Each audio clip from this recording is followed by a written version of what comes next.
새벽빛 묵상, 역대상 5장 1절에서 6장 81절. 5장에서부터는 요단 동편의 르우벤, 갓, 므낫세 반지파에 대한 족보로 시작하고 있습니다. 장자인 르우벤의 이야기를 꺼내는데요. 르우벤은 장자라도 장자였지만 아버지의 침상을 더럽혔기 때문에 요셉 자손에게 그 장자권이 넘어가게 됩니다. 이스라엘의 조상, 이스라엘이 된 야곱 자신으로부터 먼저 된 자 나중되고 나중된 자 먼저 된다는 그 예수님의 말씀이 계속해서 반복적으로 실현되는 이야기가 또한 하나님의 역사입니다. 르우벤이 장자라도 하나님을 두려워하지 않고 하나님이 세우신 권위를 무시한 것처럼 에서도 장자의 명분을 가볍게 여기고 하나님을 경홀히 무시했기 때문에 이런 일이 벌어지게 된 겁니다. 따라서 우리 하나님께서 어떤 분이신가를 이해하는 게 굉장히 중요합니다. 하나님은 인간의 노력이나 혈통이나 권리에 따라서 일하시지 않습니다. 선택하시지 않습니다. 인간의 죄악과 실수들이 하나님의 계획을 망쳐놓는 것처럼 보일 때가 있습니다. 그러나 사실 인간은 하나님의 계획을 흔들 수 없습니다. 그들의 죄가 그들 자신에게 또 다른 사람들에게 해를 끼칠 뿐이죠. 물론 하나님도 가슴 아파하십니다. 그러나 하나님의 구원을 막을 수는 없습니다. 구원의 의지를 막을 수 없습니다. 르우벤은 자신의 선택으로, 자신의 행동으로 인해서 그 축복의 자리를 잃었지만 하나님의 언약은 여전히 요셉의 후손을 통해서 이어지고 있습니다. 하나님은 우리의 실패보다 크신 분이십니다. 우리의 자격이 하나님의 사역을 가능하게 하는 것이 아닙니다. 인간의 실패 속에서도, 인간이 망가뜨리는 그 이야기 속에서도 하나님의 언약은 멈추지 않고 언제나 새로운 구원의 길을 내십니다. 그래서 오늘 이야기 속에서도 굉장히 큰 역동성이 있습니다. 분명히 하나님과의 관계 속에서 한 사람의 과거의 행동이 미래의 어떤 결과를 분명히 낳는다는 것을 보여줍니다. 그래서 르우벤은 하나님이 주신 장자의 권리를 잃었지만 하나님은 여전히 그를 족보 속에 기억하고 계십니다. 성경은 아무리 위대한 믿음의 사람이라 할지라도 그들의 죄악을, 실수를 숨기지 않습니다. 그러나 동시에 그 죄와 실수로 인해서 그 사람을 매장시켜 버리지도 않습니다. 오늘 르우벤이 여전히 하나님의 백성으로 남아있는 것처럼요. 또 갓 자손도 요단 동편의 거친 땅에 살았습니다. 르우벤과 마찬가지로 약속의 경계 밖에 자리를 잡았죠. 므낫세 반지파도 마찬가지였고요. 이 세 지파가 전쟁에 나가서 하나님께 의뢰하고 부르짖을 때 하나님께서 그들에게 응답하셨습니다. 그래서 그들은 하나님의 기업을 받고 번성하고 또 용감하고 유명했지만 결국 그들은 하나님께 범죄하여 그 땅 백성의 신들을 간음하듯이 섬겼다고 합니다. 그랬더니 아수르 왕에 의해서, 하나님이 세우신 왕이죠, 그들은 멸망당하고 포로로 끌려갔습니다.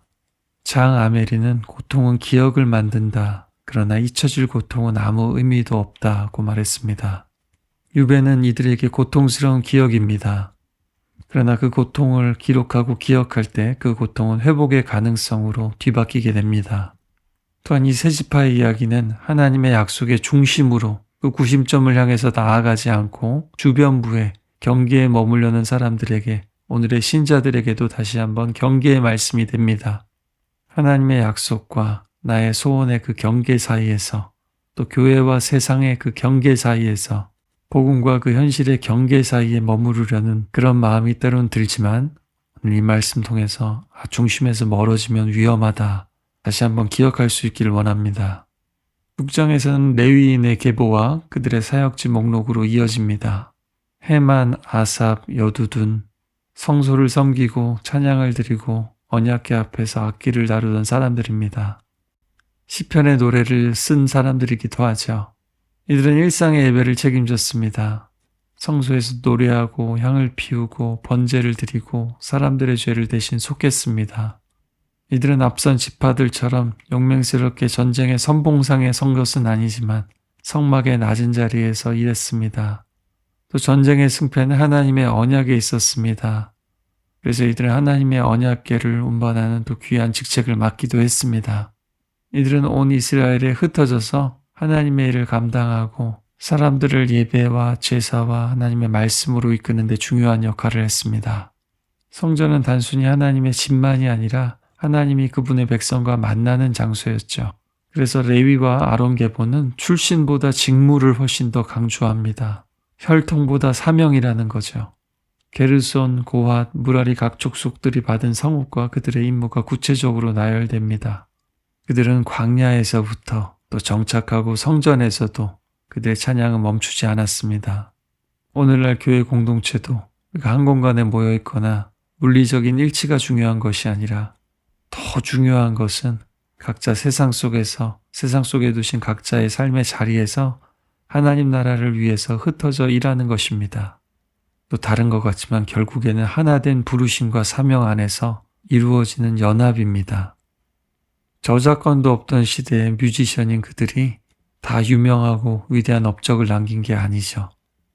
그러나 사람들이 알아주지 않아도 오늘 하나님께서는 그들이 감당한 사역과 섬김을 이렇게 기억해 주십니다. 우리 또한 하나님의 사명을 따라서 살아간다면 우리의 이름도 하나님 앞에 절대로 잊혀지지 않을 것입니다. 이렇게 역대기 5장, 6장은 특별히 단순한 족보가 아니라 역사와 사명의 연결고리를 분명히 보여주고 있습니다. 또 5장에서 나가 싸웠던 지파들과 6장에서 예배하고 제사드리던 지파들, 우리의 외적인 싸움과 내적인 거룩함을 상징하기도 하죠.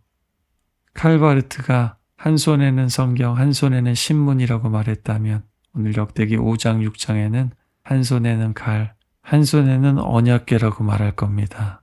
아니면 한 손에는 전쟁에 나가 싸우는 칼, 한 손에는 희생양을 도살하는 칼이라고 말할 수도 있겠습니다. 오늘도 하루를 시작하시면서 하나님을 의뢰하고 부르시면 승리하고 말씀을 버리면 세상의 포로가 될 수밖에 없다는 사실을 다시 한번 마음에 새기면서 이 말씀의 검을 가지고 세상과 싸우고 또 우리 자신을 치면서 나아가길 소망합니다.